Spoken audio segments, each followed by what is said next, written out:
From the Song of Moses to the songs in Revelation, what do the songs in the Bible tell us about God to help us with our lives every day? That's what this series is all about. Stand by for brilliant insights from Bible expert Mike Beaumont. I'm David Taverner, and this is Bible Songs in 30 Minutes. The God who brings security. Psalm 46. And I've learned by now, Mike, that where there's a little note at the beginning of the psalm, in certainly a lot of Bibles, it's worth just pausing to find out what that's about, because it says, for the director of music of the Sons of Korah, according to Alamoth, a song. So, the Sons of Korah? Yeah, quite a bit to unpack there, isn't it? Now, anyone who knows their Bible reasonably well will know that Korah is a bit of a notorious name.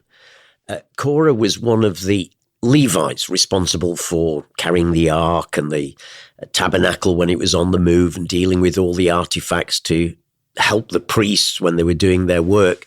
And Korah was a Levite, one of those people from the Kohathite clan who was responsible for transporting the artifacts within the tabernacle, including the ark. So he had a very, very privileged position. But he decided his privileged position wasn't enough, and he sort of made a play for power and led a rebellion against Moses. And because of that, he met the judgment of God, and he and his followers were swallowed up by an earthquake. Oh. You can read all about that in Numbers chapter 16. So you think, oh my goodness, this is not very good, is it? But just because someone in our family was like that doesn't mean the rest of us have to be. And in fact, not all of his family were bad at all. Samuel, the prophet Samuel, for example, came from his line and tribe. And there were some Korahites who joined David at Ziklag when he was on the run and gathering people around him, and they became great warriors. But it seems that under David's rule, they became leaders of both the choral and orchestral music in the synagogue. Oh. And at least 11 of the Psalms that we have in the book of Psalms now were actually attributed to them. So they became quite skilled musicians and singers. So, yeah, this one is of the Sons of Korah. They were responsible for writing the words and the music for this psalm. Despite their notorious ancestor. And then this other little reference then to, according to Alamoth. No idea. It only occurs here in the whole of the book of Psalms, and only once in the rest of the Bible, in 1 Chronicles 15:20, where 8 Levites are appointed to play the lyres according to Alamoth. And we don't know what Alamoth is there either. It's obviously some sort of musical direction. The word itself in Hebrew actually means girls or maidens. So some scholars have wondered, is it perhaps a reference to girls playing the tambourines, the timbrels, while the singers were singing? There is a reference to that in Psalm 68. But the short answer is we don't know. It's some sort of musical direction that's been lost to us since those days. And we've not really touched on this, but I mean, are psalms always just verses, or are there sometimes verses and choruses? Oh, like in some of our hymns and songs today. The answer is mixed. Some of them just seem to have what we would call verses. Some do seem to have choruses. We've already seen in several of our previous episodes that word selah, causing people to stop and think about it. But there are some of the psalms where there may have been a refrain or a response. Perhaps the Levites and the singers sang part of it, and then the congregation sang back. And that seems to be the case in this psalm, in Psalm 46. There are 3 symmetrical stanzas of 3 verses each, with a refrain or a chorus after the second and third verse. So that may well have been sung back by the congregation. So there's variety in these psalms. In fact, I don't know if you noticed in the superscription that you read, it ended up a song as opposed to a psalm. And we've seen previously, whereas a psalm means definitely a song that is accompanied by musical instruments, a song in Hebrew can either be accompanied by music or not. So it could have been sung and spoken as well. Well, let's hear the words of this psalm. Okay, Psalm 46. This will be a very familiar psalm to many people. Many people have said it, sung it, and it's the basis even of some hymns. Martin Luther's "A Mighty Stronghold is Our God" is based on this psalm. God is our refuge and strength, an ever-present help in trouble. Therefore we will not fear, though the earth give way and the mountains fall into the heart of the sea, though its waters roar and foam and the mountains quake with their surging. Selah. There is a river whose streams make glad the city of God, the holy place where the Most High dwells. God is within her. She will not fall. God will help her at break of day. Nations are in uproar, kingdoms fail. He lifts his voice, the earth melts. The Lord Almighty is with us. The God of Jacob is our fortress. Selah. Come and see the works of the Lord, the desolations he has brought on the earth. He makes wars cease to the ends of the earth. He breaks the bow and shatters the spear. He burns the shields with fire. Be still and know that I am God. I will be exalted among the nations. I will be exalted in the earth. The Lord Almighty is with us. The God of Jacob is our fortress. Selah. I recognise now where the little chorus fits in, so maybe we'll come on to that in a moment or two. Yeah. The thing that I think struck me more than anything is we've been looking at a lot of Psalms of David, and they've been quite personal, and he talks about his God, but this seems to be talking about God a little bit more in the third person. Yeah, and it's a bit more corporate in sense, isn't it? God is our refuge. God is our strength. The Lord Almighty is with us. So I think that flags up to us. It's not that this is impersonal, but it's clearly much more written for what we would call today congregational singing. So it may well have been led by the Levites and the Korahites who were responsible for temple worship. But clearly there in that refrain, at least, the Lord Almighty is with us, the God of Jacob is our fortress, sounds to be like it's an echo that was sung back. But still capturing truths that are relevant to the whole congregation. Absolutely, which I think is why we think there was that echo of the congregation singing it back. So this is definitely a corporate song, whereas many of David's are highly personalized, often out of his own experience, of course. And it opens with, to all intents and purposes, a statement of faith. And isn't it a great statement? God is our refuge and strength, an ever-present help in trouble. Therefore, we will not fear. God is our refuge and our strength. And I love those two images because they're like flip sides of a coin. Refuge is something defensive, strength is offensive and dynamic, and God is both to us. And you know, the Hebrew here is really powerful.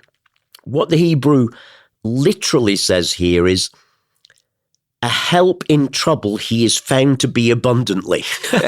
That's a bit of a mouthful, isn't it? But you can hear it sort of, he's not a help, he's not a bit of a help. No, he's a help in trouble he is found to be abundantly.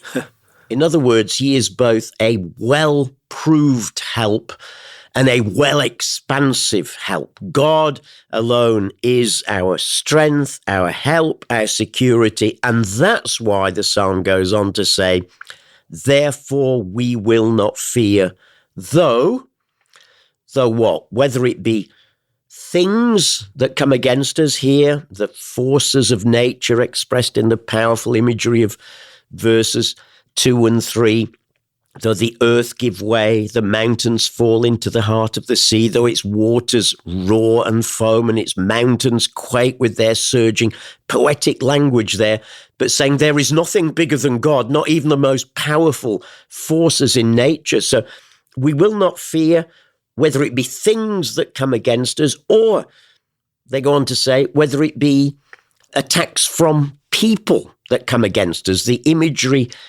changes to Jerusalem, the capital of Israel, being attacked by enemies, and hence that reference to she will not fall, and to nations being in uproar against them. But through all of that, the psalm says, God's people can find peace, a peace that's expressed then in a different image. It's interesting. The imagery keeps changing, doesn't it, rapidly from one thing to another.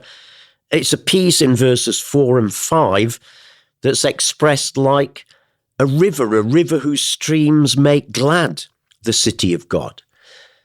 Now, you and I have been to Jerusalem, and we know there's no river, there's no streams in Jerusalem. It's nowhere near any rivers or stream, and the only one of any size is the River Jordan, which is quite a few miles away.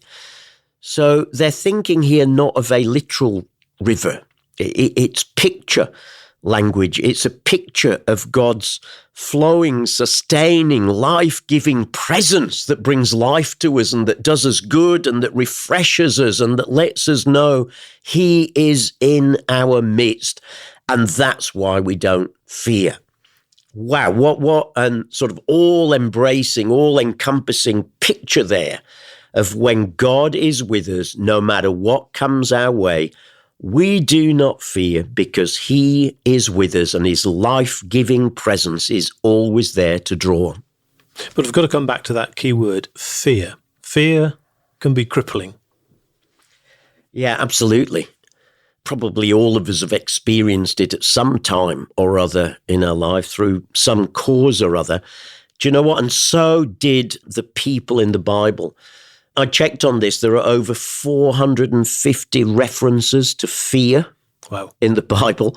So, I mean, that shows it was a pretty big thing, and that it was a very common experience. But fear is not glorified. It's brought into the presence of God. Do you know, when you think about it, what is fear? Fear is saying, God, I don't trust you. I don't trust you've got your hand on this. I don't trust that you're in control and that you're sovereign. And the thing about fear is, while it is in some senses natural to rise up, what matters then is what we do with it. Will we allow it to take control? Because if we do, it will destroy us. One of the great examples of that happening is the king who reigned before King David, who wrote many of these psalms, but not this one. King Saul ended up being destroyed by fear. It started out with fear of David getting more praise than he was getting, a little bit of fear, and then it becomes paranoia, and before long he's trying to kill David, and then he's fearful of his enemies, and when the Philistines come against him, he's that fearful that he feels he needs to act, even though the prophet Samuel has told him to wait until he comes and offers the sacrifice, and then God will come. And fear eventually will lead him even to going and consulting a witch to try and get her to contact Samuel, who's dead by this point, something that's clearly forbidden. All occult practices are clearly forbidden in the Bible, and yet he does it because that's how far his fear has taken him. And he ends up killed in battle, and the Philistines coming and chopping his head off and nailing his body to the walls of a city nearby. A powerful picture there of how destructive fear can be if we let it take hold of us and if we let it have the last word. But you're not going to say to me, just do not fear. I'm not just going to say that to you. I am going to say that to you, but I'm going to add some qualities to it. And what the psalm does here is say, hey, don't fear because God is with us. God is in our midst. Now, if we have come to know who God is, and if we believe that God is a good God and a loving God, and he is with us, and he is for us, and he's a king who has all things under his control, and nothing happens without his knowing, nothing ever blindsides him, then what we can do is not pretend that fear doesn't exist, but bring that fear to him and start to see the fear diminish in size as we let God become bigger in size by bringing it into his presence and reminding ourselves of all that God is and all that God has done. When you're gripped by fear, sometimes certain advice is not helpful, but what would your advice be? Yeah, well, look, I think there are 3 or 4 things I would say to people who are in a position of fear, maybe for someone even today. The first is, number 1, acknowledge it. Face up to it. Don't pretend it's not there. There's nothing super spiritual about saying, no, I'm not afraid. I'm trusting, when it's clear to everybody that you're not. So number 1, acknowledge it. Acknowledge you're afraid to God. And if there is an element of lack of trust in God at that moment, then acknowledge that as well for what it is, a lack of trust. Don't excuse it. Don't try and put it on someone else. So the first thing is acknowledge the fear. Always acknowledging things is the first step to dealing with it. I would say the second thing is confront the fear with truth. And it might be that you actually have to write these down at the back of your Bible or in a journal or whatever, or on the notes page of your phone. The truth that God is always with us. So find some of the scriptures that say that. Scriptures that say, I will never leave you nor forsake you, or whatever it might be. Write them down and read them, recite them. I'd encourage people to read them out loud, to declare them, because what you are doing is you are confronting the fear that's there in your heart with the truth of God's word. So acknowledge it, confront it. Third, declare again God's greatness and his promises into that situation, maybe through Psalms like Psalm 46, and remind yourself, like in this psalm, that his presence changes things, because the more we're able to focus on God and the bigger we see God is, then the smaller that fear will become. And then I would say the last thing is make a decision to step out despite the fear. Now, I'm not saying be stupid and be gung-ho. Do the other things first. Acknowledge it, confront it, declare God's greatness, but then sometimes we just have to step out on the basis of what we have done. God, I'm frightened here, I'm afraid, but I am going to step out now, maybe just one small little baby step, and I'm trusting, God, that you will be with me as I do so. And when you say declaring God's greatness, I guess in a sense that's what the chorus then in this psalm does. And we've mentioned it briefly, but tell me a bit more. Yeah, that refrain, the Lord Almighty is with us, the God of Jacob is our fortress. I mean, even just to take that in a situation and to speak that out again and again, the Lord Almighty is with us, the God of Jacob is our refuge. That chorus is actually packed with truth. Because if we look at it and analyze it from the Lord Almighty, Lord in capital letters, we've referred several times before in this series to how when Lord is in capital letters, it's that personal covenant name of God, Yahweh, that he revealed to Moses at the burning bush. So what you're saying, the minute you say Lord, you're not only declaring he's God, you're acknowledging that he's the covenant-making, covenant-keeping God, and you are in relationship with him, that you have connection with him. Lord Almighty. The Hebrew here literally is Lord of hosts, Yahweh Sabaoth. Some people perhaps will be familiar with that old expression. The Hebrew, Yahweh Sabaoth, Lord of hosts. What sort of hosts? Well, spiritual hosts. God has an army. God has an army of angels at his disposal. When Jesus was in the Garden of Gethsemane and they came to arrest him, and Peter took his sword and cut off the ear of the high priest's servant, and Jesus said, put your sword away, and heals the guy. And he says, do you not know I could call to my Father and he'd send a legion of angels to come and defend me, but that wasn't his way. That's Yahweh Sabaoth, the Lord of hosts, or the Lord Almighty, the Almighty One. So number one, you're saying covenant God.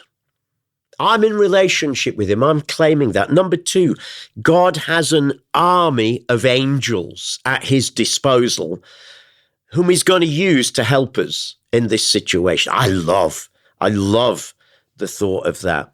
The Lord Almighty is with us. The God of Jacob is our fortress. A reminder there of Israel's history.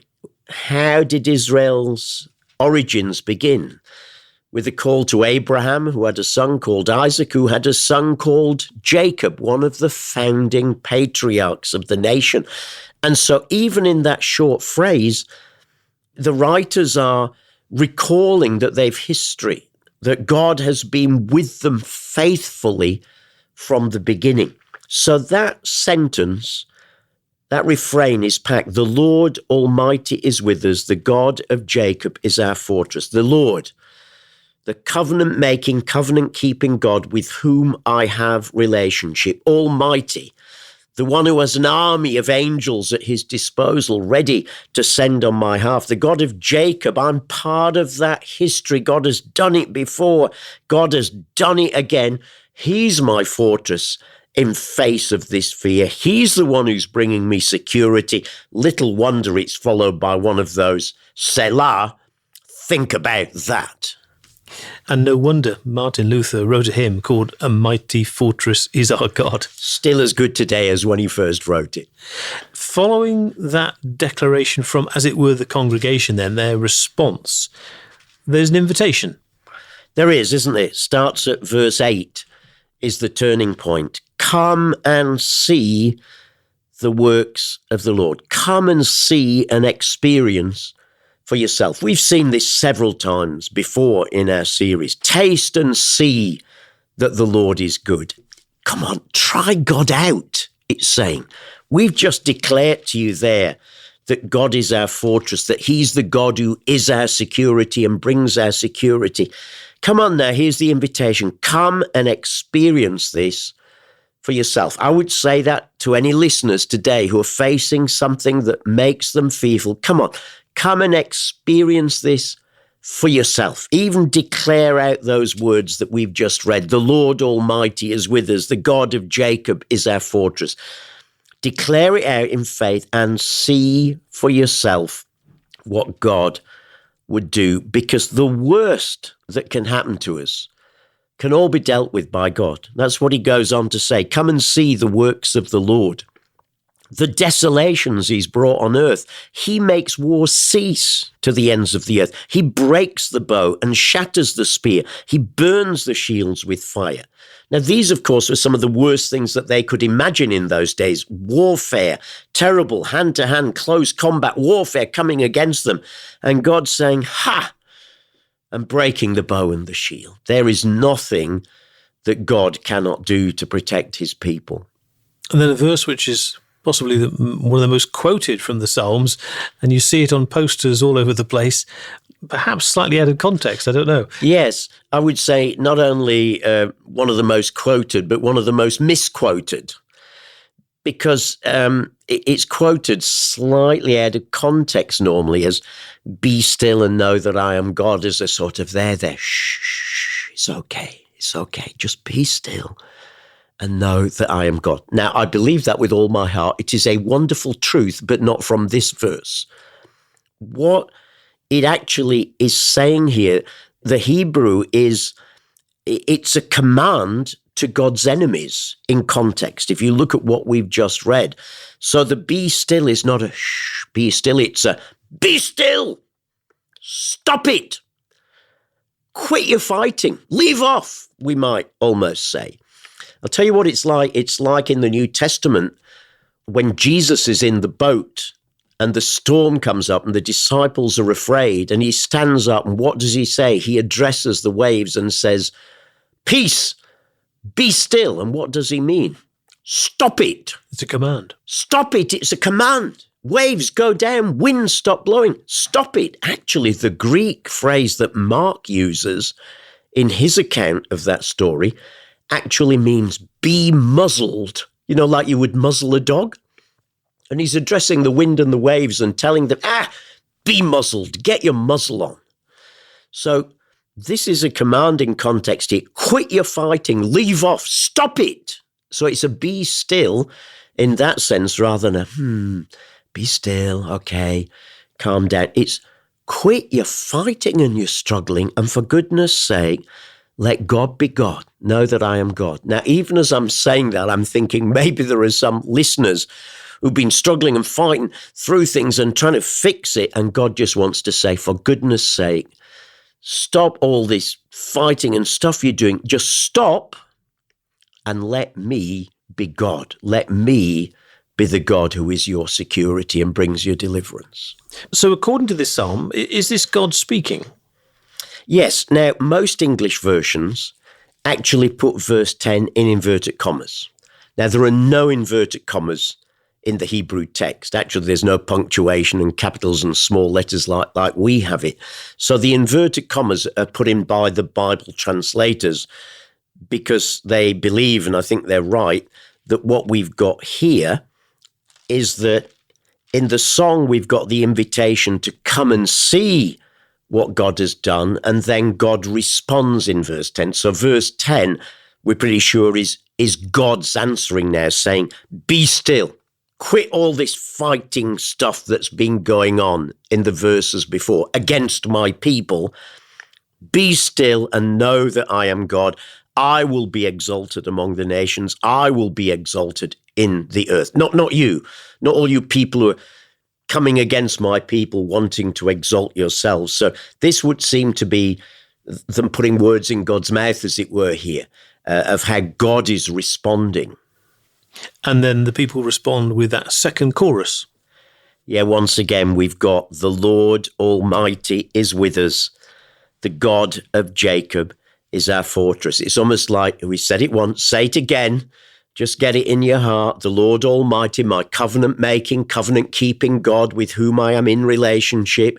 The Almighty One, the one who has a host of angels at his disposal to use on our behalf. The God of Jacob, we look back in history. The one who's been with us before is still with us now.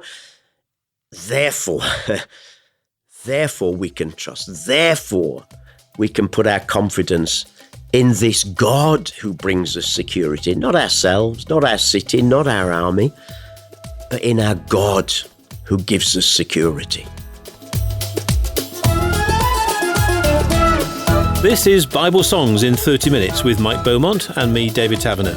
Don't miss our other 30-minute conversations about the Big Book, Bible biogs, Bible surprises, and the ever-popular Bible books.